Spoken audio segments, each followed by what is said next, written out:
info yang sifatnya menyesatkan. Saya pikir itu. Terima kasih Pak Kapolres. Mohon izin sekali lagi Pak Ketua DPR, anggota DPR yang berbahagia, rekan-rekan media, terima kasih. Bismillahirrahmanirrahim. Assalamualaikum warahmatullahi wabarakatuh. Allahu Akbar. Allahu Akbar. Allahu Akbar. Syukur kita kepada Allah atas karunia yang diberikan pada siang menjelang sore yang berbahagia ini. Kita masih diberikan waktu dan kesempatan. Semoga pertemuan yang berbahagia ini menjadi berkah dan ibadah kepada kita. Amin ya rabbal alamin. Bapak Ketua DPRK Simelu beserta dengan beberapa orang anggota DPRK yang berhadir dalam kesempatan ini, kepada kita semua yang lebih saya hormati, selain daripada DPR, kawan-kawan seperjuangan. Hidup Kembar! Hidup Kembar! Hidup Kembar! Kenapa saya bilang lebih saya hormati? Karena mereka lah yang bertaruh nyawa memperjuangkan tanpa ada SPPD dan belanja dari negara. Betul. Bapak Ketua DPR yang sangat kami hormati dan kami cintai. Tentu dalam kesempatan ini para orator yang mewakili rakyat Simelu yang tergabung di dalam Ormas Gempar sudah menyampaikan unen-unennya, walaupun mungkin belum tersentuh, tetapi mungkin sudah kena pada sasarannya. Di sini ada beberapa tulisan di spanduk ini dan mungkin banyak tulisan-tulisan lain yang tidak dapat kami lahirkan secara tertulis. Yang pertama sekali di DPR ini yang berbahagia ini, sebuah lembaga wadah tempat menyampaikan aspirasi masyarakat dan menyalurkan aspirasi. Tetapi kami melihat dan memandang masyarakat lapis bawah akar rumput ini beda halnya sedikit dengan DPR-DPR di kabupaten kota yang lain. Maka dalam kesempatan ini tentu saja hari ini bukan berarti kami ini adalah lawan bahagian dari DPR, tapi adalah bahagian dari mitra rakyat daripada bapak-bapak wakil rakyat yang ada di lembaga. Perlu kami sampaikan ada beberapa hal yang paling harus direkomendasi. Kalau itu dianggap baik, kalau tidak dianggap baik juga kami tidak merasa berhibah hati. Buang saja, anggap saja orang yang datang ini seperti orang-orang yang kurang sehat, tidak apa-apa. Tetapi perlu kami juga sampaikan. Yang pertama sekali Pak Ketua DPR, coba yang ada tulisan Ketua DPR ini yang saya menarik sekali. Nah, ini. Nah, ini dulu. Agak sedikit, kadang agak mungkin udah mulai. Ya, ke depan lagi biar nampak. Rabun sedikit Ketua DPR kan dia pakai kacamata biasa. Ah, ini.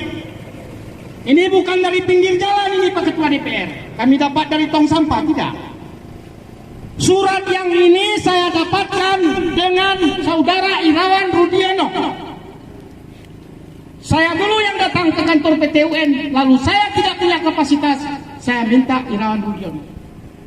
Suratnya ini, saya berulang-ulang sampaikan, hanya timbul tanda tanya. Surat ini saya pastikan bisa kita buktikan di PT UN, itu kop tidak ada. Ini satu, tidak ada kop. Maksud surat tidak ada. Saya pernah kepala desa, dari awal tadi saya sampaikan. Nomor, lampiran, perihal, tidak ada. Ini bukan kami hapus, tidak ada. Maksud dan tujuannya adalah, saya singkat saja, menyetujui pencabutan perkara yang digugat oleh Bupati Simelu atas nama Erdi Hasim di kantor PT UN Banda Aceh atas kasus DPRK pernah melakukan pemakzulan pada tahun 2019. Itu Pak Ketua. Dokumennya ada. Saya pikir hampir lebih 15 yang menandatangani waktu itu. Sudah dimakzulkan, sudah diparipurnakan di gedung ini.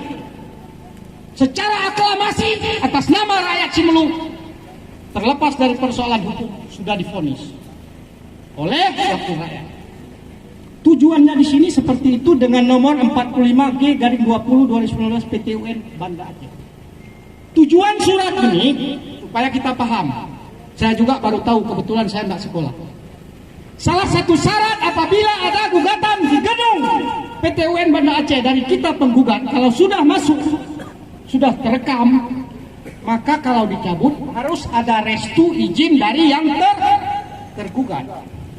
Siapa yang tergugat? Yang tergugat Ketua DPRK Kabupaten Sulu. Atas kasus apa? Kasus telah dilakukannya pemakzulan terhadap Bupati Sulu. Kasusnya apa? Ya biasa-biasa saja. Belum tenar lah. Dari Alvan sampai Batu Belayar. Ya lemas adik bang lah begitu. Nah dalam kesempatan ini tenang. Nanti saya lupa karena ini tidak bisa asal kita hafal silsilahnya. Kalau zaman dulu ya Pak Kapolres, zaman dulu ada silsilah. Nah inilah kira-kira. Lalu ini singkat saja. Lalu menjelang waktu beberapa tahun kemudian, Allahu alam bil shawab, entah itu ke sebuah keajaiban, entah mungkin karena Allah sayang kepada rakyat kami segelintir ini, dibukalah keran. Ini surat di sebelah Pak Kapolres. Surat ini bisa dipertanggungjawabkan, diberikan kepada saya oleh Wakil Ketua DPRK atas nama Poni Harja. Ada apa Poni Harja? Tidak ada ya? Nanti dikomprentir beliau. Dia kasih saya di atas gunung menjelang mau RDP. Tujuannya baik. Dia sudah tidak tahan menyimpan bola panas ini. Betul. Saya paham. Tepuk tangan. Doa kita kepada Betul. Lalu surat ini tadi setelah kami baca-baca, kami terawang-terawang, kami coba tukar pendapat kepada ahli hukum tata negara dan lain-lain. Maksud surat ini ternyata jawaban dari paripurna DPR pada waktu itu. Isinya apa? Kira-kira di sini ada yang salah dalam tertib administrasi. Lalu Mahkamah Agung menyampaikan sepucuk surat ini supaya DPRK Sulu memperbaiki pemakzulan tersebut untuk minta uji pendapat ke Mahkamah Agung. Lalu kenapa lah Bapak Ketua DPR? Apa kami tidak menuduh siapa emang? Itu apalah disimpan ini? Ini dokumen negara ini. Ini bukan surat dari Pak RT. Lambangnya Garuda. Tidak ada mahkamah yang tertinggi di negeri kita ini selain dari Mahkamah Agung. Apakah ini tidak menjadi sebuah pelanggaran Anda itu sebagai pejabat negara? Nanti itu Pak Kapolres yang jawab di meja hukum. Ini jelas kita berbicara. Maka surat ini terendam. Lalu kami buat langkah selanjutnya untuk melakukan RDP. Lalu RDP tersebut kami laksanakan pada tahun 2020 di gedung yang istimewa ini. Termasuk ada Ketua DPR. Lalu pada saat kami RDP tersebut, begitu kami mempertanyakan, gundah semuanya, termasuk Adinda Sapriat. Gundah baru tahu ada surat dari MK. Heran, bahasa kampungnya terbengong-bengong. Lalu kami mintalah pada waktu itu melalui RDP, muncullah sebuah keputusan pada saat kami RDP, DPRK Kabupaten Simelu berjanji akan mengusut tuntas dan mencari kepastian hukum tentang persoalan mainnya tulisan video amoral. Tentang video amoral. Lalu dalam kesempatan ini kami bersabar sekian waktu. Tapi jangankan kabar, sedikit pun angin bocoran tidak ada yang dilaksanakan di DPRK Kabupaten Simelu. Ada dua waktu itu saya mengingat sekali. Satu, rekomendasi tentang tidak pernah dia ikut serta, tidak pernah merekomendasi yang tadi kami suarakan di gedung Kejaksaan Negeri Sidabang tentang pengalihan jalan 12,8. DPR tidak pernah tahu. Alhamdulillah itu menjadi satu tambahan barang bukti dan menjadi pertimbangan di mata hukum. Cuman yang kedua ini, sepertinya rakyat ini dibuai-buai seolah-olah ini ada sebuah kebencian, kita diamkan saja. Efeknya ini Pak Ketua DPR dan Pak Kapolres akan menjustis masyarakat Simelu ini. Sementara yang lemah, yang miskin, yang bodoh baru duduk berdua-duaan. Minggu depan insya Allah sudah dicambuk di depan Masjid Agung Kabupaten Simelu. Betul? Betul. Ini luar biasa. Kami tidak menyalahkan pemerintahnya, tapi ini adalah ranahnya DPR. Kenapa tidak bertanggung jawab dengan tugas yang disampaikan oleh Mahkamah? Ini tentang sedikit ini. Mohon maaf Pak Kapolres, saya harus sampaikan, jangan sepotong-sepotong. Lalu hari demi hari, tahun demi tahun, sekitar 15 atau 20 hari yang lalu, Kami tidak mau turun ke jalan. Kami ajukan lagi surat untuk melakukan RDP, termasuk mempertanyakan salah satunya perihal ini. Sayang, DPR punya tugas berat yang luar biasa. Kami maklum. Lalu saya bicara dengan pimpinan DPR, mewakili kawan-kawan, surat kami cabut, kami buat dengan cara lain. Inilah kronologis kejadian. Nah, dalam kesempatan ini dapat kabar, karena terburu-buru dengan kepentingan partai dan kepentingan seperti Pak DPR sampaikan tadi, dilakukanlah paripurna di sini malam-malam, menyusun AKD dan RKT. Bisa dilaksanakan, tapi melayani rakyat itu mungkin nantilah. Betul? Ini kami tidak marah, Pak DPR. Kami berbicara apa adanya. Inilah aspirasi yang kami maksud, kami sampaikan dengan pengeras suara. Supaya juga rupanya masyarakat yang bisa mendengar penyampaian ini bisa jelas. Lillahi ta'ala, saya tidak mengada-ngada. Dan saya tidak pernah berdiri pada posisi kecurangan dengan maksud-maksud tertentu. Saya bersama kawan-kawan mewakili rakyat Cemulu benar-benar menginginkan Cemulu ini tegak rasa hukumnya secara negara, tegak juga hukumnya secara syariat Islam. Saya pikir itu Pak Ketua DPR. Kenapa dulu lah Pak Ketua DPR soal dokumen negatif aja di sini. Kenapa menandatangani surat seperti ini? Pak Nusaramin sudah berapa kali jadi anggota DPR? 2 kali. Bisa begini surat Ketua DPR? Tidak bisa. Tidak bisa. Bukan rakyat yang menyampaikannya. Mumpung Allah masih menitipi nyawa kita di kandung badan, jangan kita berkhianat terhadap amanah yang ada di pundaknya. Hidup kita ini hanya 60 tahun, 70 tahun. Setelah itu kita akan berurusan dengan apa yang kita buat di dunia. Tidak ada artinya semua ini, Pak Ketua DPR. Tidak ada artinya sama sekali. Mungkin Allah menakdirkan yang namanya Turhamzah Sarjana Bentor Haul, tidak ada sarjana. Diberikan rekomendasi, nilai keberanian untuk menyampaikan aspirasi rakyat. Hidup maju! Hidup Jakarta! Jadi saya bermohon kepada bapak-bapak DPR yang lain, kita bantulah Ketua DPR kita. Saya tahu umur dia baru seumur jagung. Adik jauh dari saya. Sebelum dia jadi Ketua DPR, aral melintang penuh liku-liku kami lalui. Gunung dan limbah pernah kami lalui. Tapi sayang seribu sayang, karena ada angin selatan yang menghembus, terpaksa putih durian itu jatuh perlahan-lahan. Dengan segala hormat sebagai rakyat, dengan resmi kami telah melaporkan Anda kepada penegak hukum atas 2 persoalan yang dilakukan. Pak Kapolres, secara resmi kami menyampaikan, kami bisa mencabut kalau Pak Kapolres kasih. Apabila Pak Ketua DPR nanti menjawab akan menindaklanjuti perihal. Betul? Setuju? Kita mau bukan mempermasalahkan Ketua DPR. Kita ingin Ketua DPR tegas menyelesaikan persoalan ini. Walaupun pahit. Pahit itu belum tentu jadi penyakit, tapi kebanyakan yang pahit itulah akan menjadi obat. Betul. Hanya satu tuntutan kami tidak menakut-nakuti. Dan kami tidak memastikan ini di mata hukum salah atau tidak. Tepat pada jam 12 tadi, Ormas Gempar resmi melaporkan Ketua DPR Cemulu ke Mako Polres Cemulu melalui SPK yang ada di Polres. Setelah kita cari kepastian hukumnya, ternyata bukan bupati yang di situ, ada pihak lain yang mengedit, ada pihak lain yang mengetos.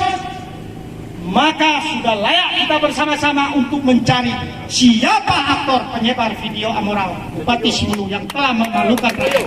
Setuju. Saya pikir itu ini. Tak usahlah saya bicara lagi di sini, ada anak-anak kita semua, tapi menyedihkan. Menyedihkan sekali apa yang sedang terjadi. Saya melakukan unjuk rasa ini Pak Ketua DPR sudah sampai ke Mahkamah Agung. Tapi sayang, rupanya anak kuncinya ada di surat ini. Mahkamah Agung, Dinas Syariat Islam, Kantor Gubernur, saya tantang Pak Gubernur untuk melihat adegan video ini. Tidak dikasih. Di sini juga kalau RDP, kita tonton di dalam itu. Kita dengar suara, kita lihat orangnya, Kita lihat kakak-kakak ini. Jelas, mungkin mata-mata Bapak DPR lebih terang-terang dari rakyat. Hanya kami yang dari selama ini salah melihat. Hanya bersangka terhadap sesuatu. Saya pikir itu Pak Ketua DPR, ini terlalu panas, singkat saja. Kita berharap pada asar kita selesaikan. Yang kedua, di sini ada pansus 2021 yang lalu. Kenapa bapak-bapak tidak laksanakan? Itu perintah undang-undang, anggarannya ada. Ada apa ini gedung? Secara gedung DPR ini tidak melaksanakan pansus baru tahun 2020. Kenapa ini? Siapa yang memerintahkan di belakang? Kalau menghabiskan SPPD sampai bermasalah SPPD, Anda bisa keluar daerah. Kemudian ada dua hal yang direkomendasi DPR ini sesuai dengan perintah undang-undang. Satu, komisioner tim. Kenapa bertolak belakang dengan orang yang sudah? Betul. Kenapa tidak dilantik yang orang-orang yang sudah direkomendasi? Ada apa di sini? 4 tahun sudah berlalu. Kosong komisioner. Bukan hanya rekomendasi dari DPR, tapi perintah. Selanjutnya, baru-baru ini kami mendengar lagi berita di media-media. Ada 2 orang petugas Baitul Mal. Yang itu sudah memang ada dalam kanun. Kenapa mereka dizalimi? Kenapa mereka tidak dilantik orang lain? Ada apa ini? Tak usah lagi tutup saja DPR ini. Biar saja hanya Pemda saja yang Bapak Bupati di sekretariatan daerah saja yang membuat urusan itu. Tidak perlu DPR ini. Hidup maju! Jadi sebenarnya kami sedih melihat realita yang terjadi ini. Seperti DPR macan kempong yang tidak berdaya. Kita di sini Pak Ketua DPR bukan petugas partai. Petugas partai ada di kantor partai. Hadir kita di sini adalah petugas dan pelayan daripada rakyat sini. Kami paham ada tekanan politis yang lain-lain, tapi ingat, tongkat itu sebagai kata pepatah bukan hanya membawa berdiri, tapi ada tongkat yang membawa efek.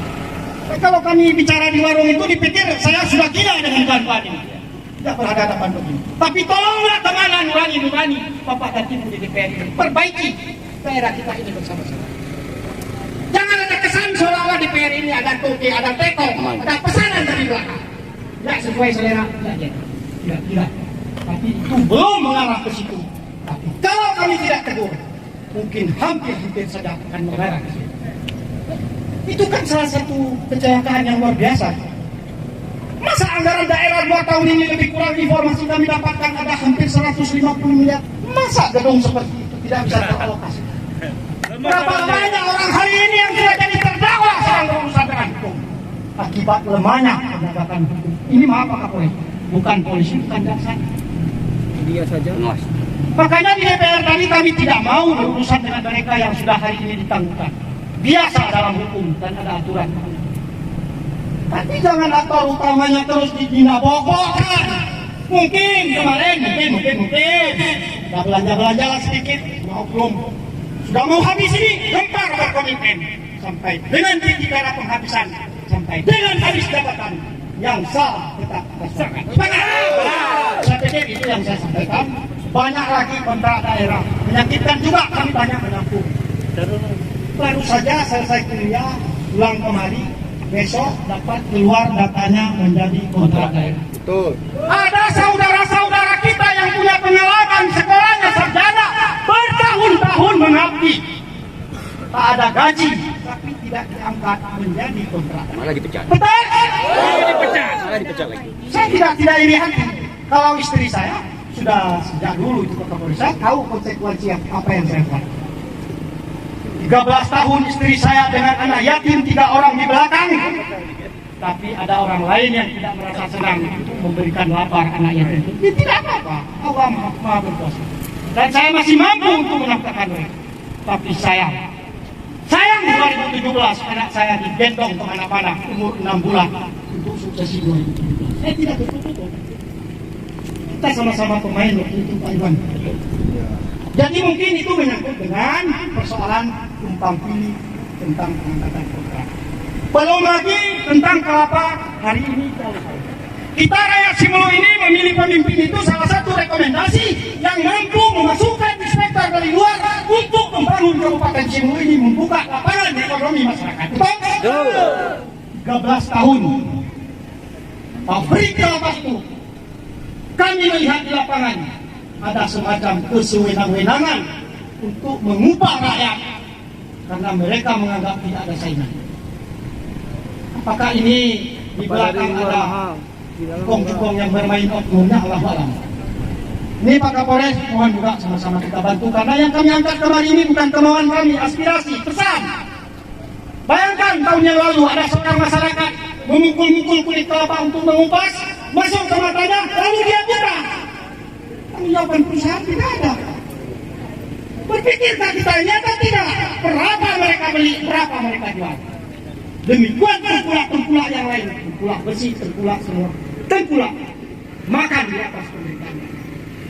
Kemudian ada IJP, nanti boleh kami pertunjukkan. Kalau perlu buktinya boleh kami sampaikan. Lebih kurang ada 100 lebih IJP di Kabupaten Sibolga ini. Berapa korbannya anak-anak kita yang sekolah sarjana? Karena mereka memakai IJP, maka terjelas menipu negara dengan berkedok sebagai memakai ijazah palsu. Ini dituntaskan ini Pak Ketua DPR. Kalau Pak Kapolres, Pak Ketua DPR mau menyampaikan ini, mana tahu Pak Kapolres. Mohon maaf Pak Ketua DPR, sangat kami hormati. Yang kemudian itu tadi masalah IJP terkatung-katung sampai. Belum lagi kita berbicara menyangkut dengan galian C Pak DPR. Ada pabrik yang di Kota Batu itu limbahnya sudah mengalir ke laut. Coba kami minta dilakukan pansus. Apakah mereka sudah melengkapi izin? Kalau dibiarkan akan timbul pencemaran di lokasi lingkungan Teluk kita yang kita cintai ini, akan terjadi kematian berita yang luar biasa. Jadi kami tidak berbicara persoalan-persoalan yang menyangkut dengan amoral saja, polusi saja, termasuk hal-hal lain. Dan sampaikan kepada kami apa kinerja DPR, duduk di DPR ini beberapa tahun. Pokok persoalan sebenarnya yang terjadi di kabupaten ini semenjak munculnya tayangan Luna Maya dan Ariel, terjadilah kota banjir. Sedih. Maka dalam kesempatan ini saya pesankan kepada tim, sampaikan ke masyarakat kita, jangan berita dipelesetkan, sampaikan apa ada. Maka bahasanya juga yang muncul akan terus sinis.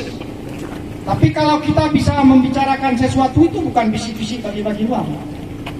Dengan baik, kami dihargai karena banyak aspirasi yang kami tampung, banyak pesan-pesan dari masyarakat. Mungkin tidak ada ribut-ribut di pulau ini. Saya pikir itu, insya Allah ke depan kita akan lebih baik.